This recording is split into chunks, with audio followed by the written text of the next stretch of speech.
Fala galerinha, tudo bem? Professor Felipe Brito aqui, passando para convidar você para assistir mais uma videoaula, tá bom? Dessa vez na disciplina de História. Tamo junto, pessoal! Então, pessoal, nessa videoaula de História nós vamos dar continuidade aos estudos aí relacionados à questão das reformas religiosas ocorridas na Europa, tá bom? Essa videoaula é destinada ao público do sétimo ano. Na videoaula anterior nós já vimos aí o contexto histórico que marcou essas reformas na Europa. A gente viu aí a Igreja Católica, como ela se comportava naquele período. Vimos também aí o que seria reforma e contra-reforma e vimos as causas que levaram a essa questão das reformas religiosas na Europa, tá bom? Nessa videoaula nós vamos falar um pouquinho, pessoal, a respeito aí das pessoas que foram consideradas precursores nesse processo, tá bom? Como é o caso aí, que já aparece no slide para vocês, de John Wycliffe. Esse cara, né, ele que se destacou aí por várias críticas à igreja naquele período, principalmente na questão da cobrança de impostos por parte da igreja, também a questão do poder que a igreja exercia sobre os reis e governantes. Ele condenou ainda aí uma série de práticas da igreja, como a questão das riquezas que eram mantidas pelo clero, a questão também da cobrança das indulgências, né? O pagamento para se obter o perdão dos pecados. E também esse cara ele foi responsável, pessoal, por traduzir, né, a Bíblia para a língua inglesa. E ele, John Wycliffe, ele considerava a Bíblia como única e legítima fonte para o cristão, tá bom? Outro cara também que se destacou, pessoal, foi Jan Hus.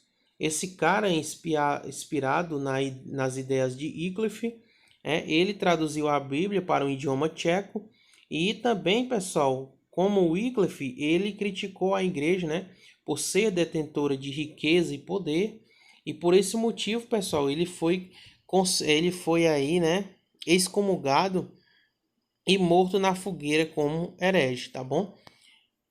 A Reforma Protestante. Bom, esses movimentos, pessoal, reformistas liderados aí por John Wycliffe e Jan Hus, eles prepararam o caminho para o êxito da Reforma Protestante no território que atualmente nós conhecemos como Alemanha, tá bom?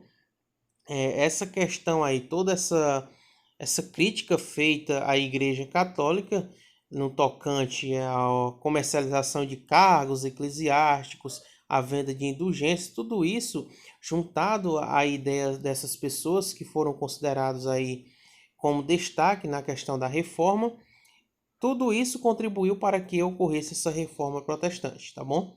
Nesse sentido, pessoal, vale aqui nós destacarmos a questão das 95 teses pela reforma, tá bom? De Martinho Lutero. Martinho Lutero, que era um monge da ordem católica dos Augustinianos, ele passou ali boa parte no mosteiro, depois ele se tornou professor, e ele também, pessoal, foi responsável aí pela questão da criação de uma tese, a qual conhecida como a doutrina da salvação pela fé, né? Segundo essa doutrina, somente pela fé em Deus é que era possível o cristão, né, se salvar. Isso não seria possível, a questão da salvação, segundo o que defendia a Igreja Católica, com a prática do jejum e também a questão da compra das indulgências, tá bom? Martinho Lutero, ele era um cara aí que também, né, via essa venda das indulgências como um abuso de poder por parte da igreja, e com isso ele passou a elaborar ainda mais suas teses, definir ainda mais o seu pensamento protestante contra essas práticas, tá bom? Nesse sentido, pessoal, é que nós vamos ver aí a questão das 95 teses de Martinho Lutero. A gente vai conhecer um pouquinho aí sobre os princípios que essas teses, melhor dizendo, né, possuíam, tá bom? No básico mesmo, a gente pode perceber aí a questão que ele defendia a livre interpretação da Bíblia, né? A Bíblia como sendo única fonte de verdade divina, pensamento aí defendido por John Wycliffe, né? A gente vai ver também que Martinho Lutero, ele trabalhava aí com a questão, né, da tese da salvação da alma por meio da fé.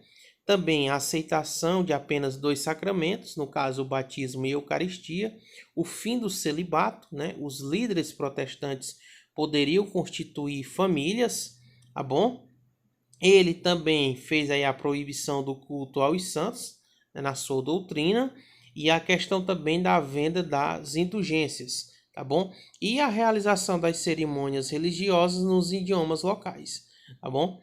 Passando aqui, pessoal, a gente vai ver que essas 95 teses, né, defendidas pelo Martinho Lutero fez com que ele fosse ali meio que chamado, né, pelo Papa da época, e o Papa deu um documento para ele ali, como se fosse condenando, né, as teses dele e tudo. E o que ele fez foi queimar essa tese em praça pública. E a partir desse momento, melhor dizendo, ele queimou essa bula, né, condenatória dada pelo Papa Leão X. E ele passou a ser perseguido como herege, tá bom? E nesse sentido, pessoal, é que Martinho Lutero foi convidado aí por vários imperadores, várias pessoas da época para dar assim satisfações, né, das suas teses. E uma dessas reuniões, né, no caso uma dessas assembleias, a Assembleia de Worms, né, Worms, que contou com a presença de muitos governantes, né, locais ali da região da Europa, e eles tinham o intuito de julgar Martinho Lutero, né? Porém, o que ele conseguiu nessa reunião foi mais apoio ainda, né, para suas teses, para defender as suas teses. E com isso, né, pessoal, ele passou a viver em exílio, e ele durante esse período passou a traduzir aí as suas ideias, traduzir a Bíblia para outros idiomas com o objetivo de torná-la mais acessível, tá bom? Nesse sentido também, né, pessoal, é que nós vamos ter outra assembleia denominada Dieta de Spieler, que essa palavra dieta quer dizer, né, está empregada no significado, ela tem o significado de assembleia política ou legislativa de certos estados europeus, tá bom? Essa assembleia, ela foi uma tentativa de conciliar ali, de fazer uma conciliação entre os príncipes católicos e luteranos. E também, pessoal, esses príncipes, a partir dessa reunião, eles passaram ali, depois que Martinho Lutero defendeu suas teses, eles passaram foi a aderir, né, ainda mais também às teses que Martinho Lutero defendia, e nesse sentido surgiu aí os príncipes luteranos, né, que protestaram com favorecimento, né, aí protestaram contra essas práticas também da Igreja Católica, e é nesse sentido que vai surgir a questão aí dos protestantes, né, outras religiões